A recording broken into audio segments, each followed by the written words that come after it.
How to transfer USDT from Tonkeeper to Binance. Your USDT from Tonkeeper to Binance. So let's begin with it.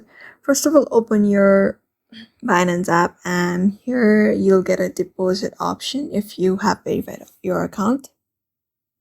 Go ahead and click that one and choose deposit crypto. And there, go ahead and look for USDT.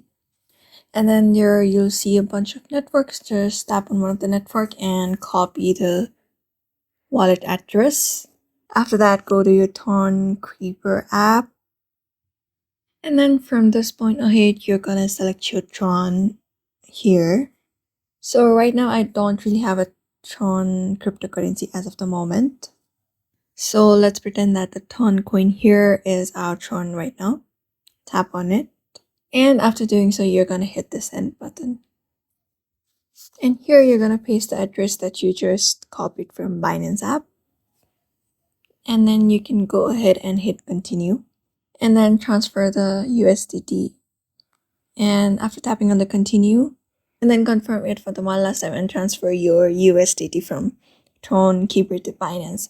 So in this way, you can transfer USDT from Tonkeeper to Binance within the steps. So I hope this video was helpful to you, and thank you for watching this video.